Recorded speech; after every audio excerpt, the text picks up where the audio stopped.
France, as one of the founding members of the NATO alliance, has been at the forefront of supporting Ukraine as it faces a massive battle against Russia. French Minister for Europe and Foreign Affairs, Colonna, says they're very clear about their unflinching support for Ukraine. C'est gré à Madame Pandor, mon homologue sud-africaine.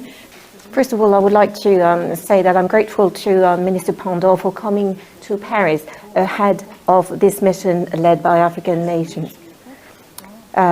She came to understand our stance and try to take it into account on this peace mission they were leading.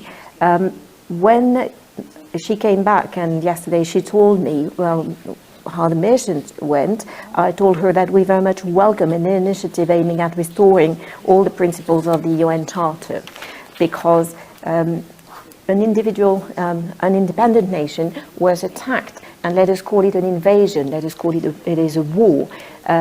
If you look at any peace initiative, Russia, we cannot allow Russia to have had to attack an independent country, to attack its integrity, including its territorial integrity.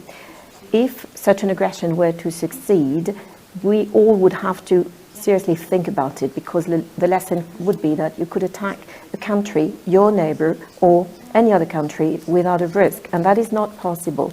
One cannot allow things like that to happen in a region or elsewhere. So we need to find a solution. Le moyen d'une solution respectueuse des principes de la Charte des Nations Unies. She also stressed that Paris is keen to work with the African continent to find long-lasting peace in the eastern DRC, northern Mozambique and Sudan.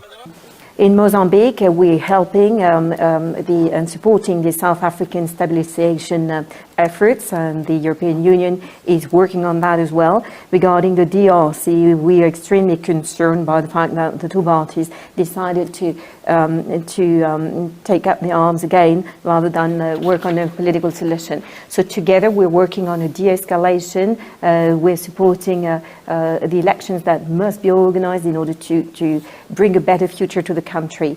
And in Sudan, we had the very bad surprise, very unfortunate, when we found out that the two parties decided to take arms again rather than work on a political solution. So with all our African partners and the African Union, everyone has to be involved in finding a solution for a lasting truce, which step by step will bring the two parties, the two stakeholders, to return to dialogue. Et de l'Union africaine, qui doit jouer tout son rôle. Paris further says it appreciates its strategic bilateral relations with Pretoria. De l'énergie, de la transition climatique, mais nous voulons regarder and see how much we've achieved, including in the economic sector, energy, the climate transition, but we also want to do more, for example, in the field of the creative and cultural industry, education, to fight cybercrime as well. France remains one of South Africa's important trade and investment partners. A number of French companies have invested in different sectors of the economy. Khayelihle, Khumalo, SABC News, Pretoria.